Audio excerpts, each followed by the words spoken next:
You finally want an Elementalist build that does amazing damage, but is still easy to play. This is the build for you.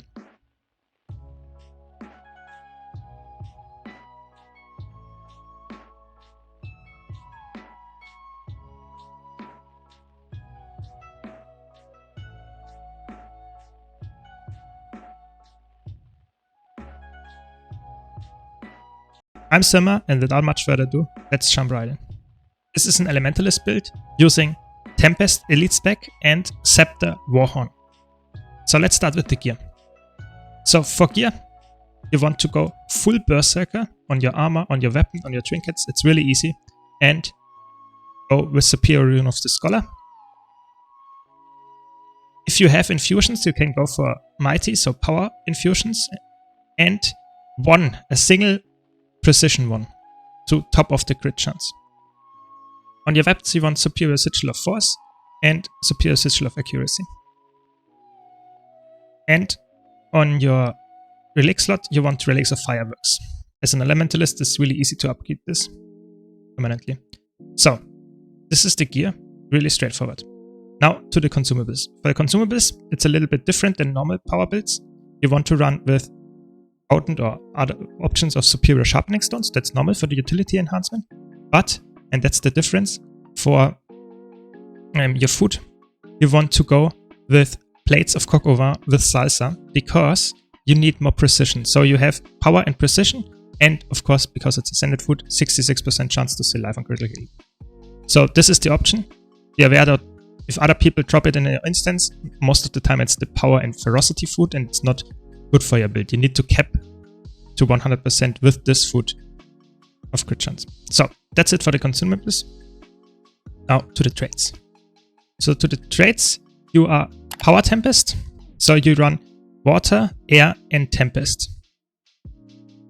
So Water trait line is actually a damage increase, even though you are power build, and Water is typically more like a healing build. But you get some passive heal around you. That's actually not that bad. If you have a healing Tempest, you should not run this straight line because of that reason, because you can't stack those buffs. So if you have a healing Tempest in your subgroup, you should swap Water to Fire for more damage. But I would say most of the time you don't have a healing Tempest, so it's fine. So then you get some nice damage increase against vulnerability target, which is obviously really good. And the damage bonus is actually doubled while you are attuned to water. So you have a slight amount of time where you get even more damage bonus. Then you get some healing when you're attuned to water. Actually attuned to water in this rotation. So therefore you get some nice healing to your allies. And you get another damage increase. And when you evade, then you get some healing, but most of the time you don't need that. Then you have some increase to healing. That's not important, but you get your water skill recharge reduction. That's nice because, like I said, you use water skills. And then you get some vitality. And the soothing mist, so the passive around you, is more effective. Even though you don't have any healing power, you get some value from this. Passively, you heal your group. Really nice actually for a DPS build. And you have air, which is the core of this build, because you want to use air as much as you can. You get some movement speed increase and crit chance increase while you are attuned to air, which is really good because you need the crit chance. And you are most of the time attuned to air. Then you get some damage to your target, some lightning strike, and when you attune to air, and you're tuned quite often to air. And then you have more ferocity while you're in air, and generally more ferocity, and you have air recharge reduction, which is also quite nice. So you get some ferocity based on your position, really good as well. Then you get more damage against disabled or defiant foes, which is also really good because most of the bosses in game are actually defiant. There are some bosses, like for example Conjured Amalgate, that are not considered defiant foes, and you should swap this to Raging Storm because you don't get any value from this trait then, and you get some more fuel to the party and a little bit more ferocity. So in general this is better, but if you can't fight against a disabled foe or a defiant foe, you should swap to this. And then the key trait in the straight line is Fresh Air. So every time you crit while you're not in air, it recharges your air attunement, which is obviously really broken on Tempest because the overloads have a longer cooldown than normal element swap. But it still recharges it fully. And you get 250 ferocity when you swap to air. And you can upkeep that buff permanently. That's really strong.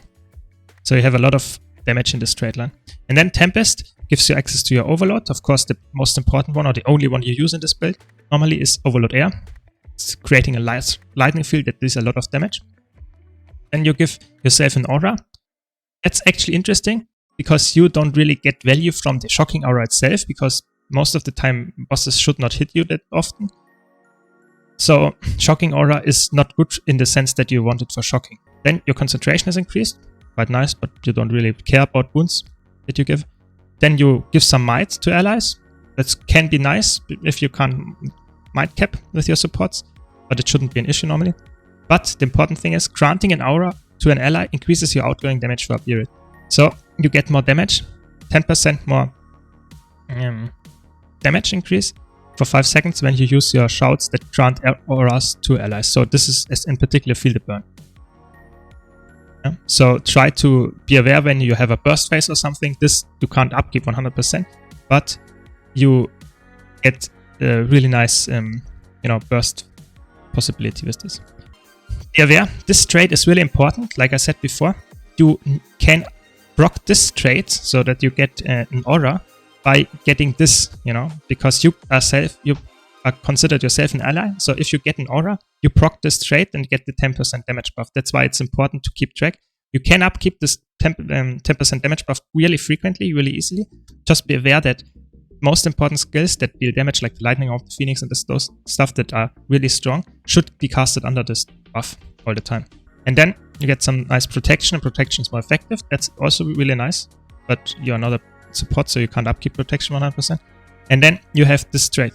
You get more damage when you successfully complete an overload. And this is really important because it is,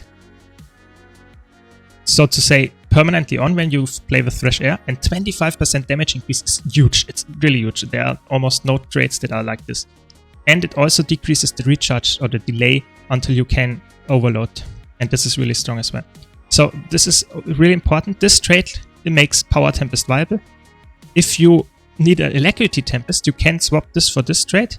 And you also have to swap for maximum efficiency the water trait line to Arcane. But the rotation stays almost the same. So it's actually interesting. So let me know in the comments if you want to see a dedicated Power Alacrity Tempest build guide as well.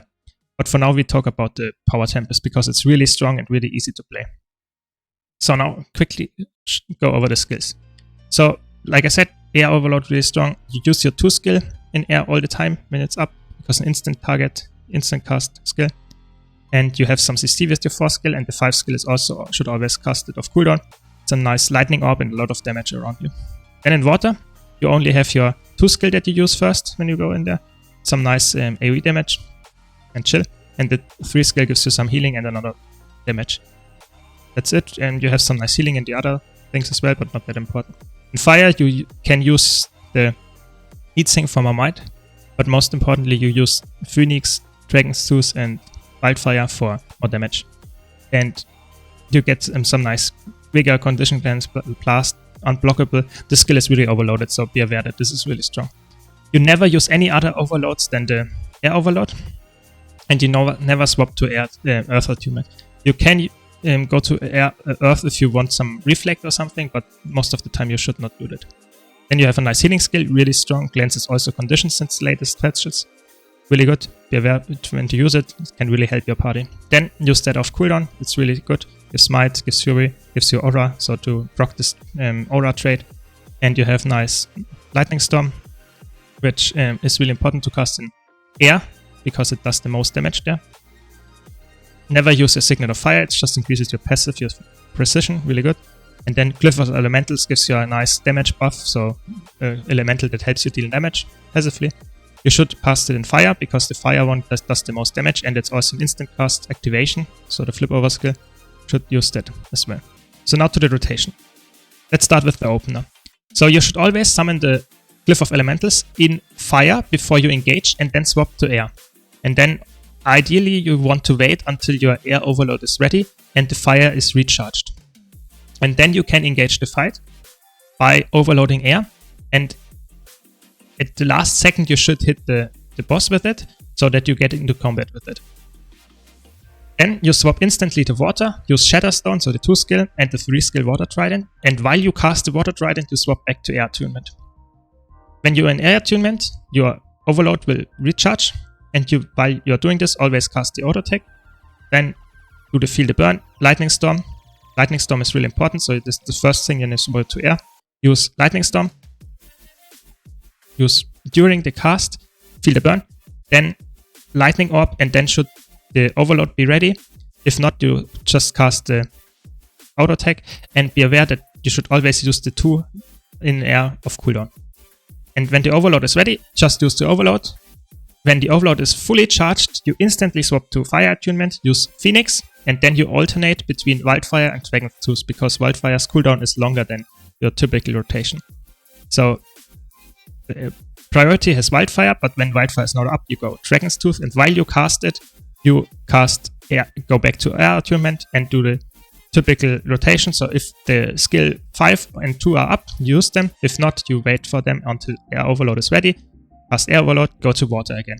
So it's really simple. So you always do air, use the important skills, that being Lightning Storm, the 2 skill and the 5 skill. And when Air Overload is fully charged, you use it, and when it's finished, you swap to either water or fire. So you alternate between them, with water being let's say the first one in the rotation. That's it. It's really simple. And there is not much to say. You should cast your Glyph of Elementals off cooldown, so the flip over skill called Flame Barrage, whenever it's up.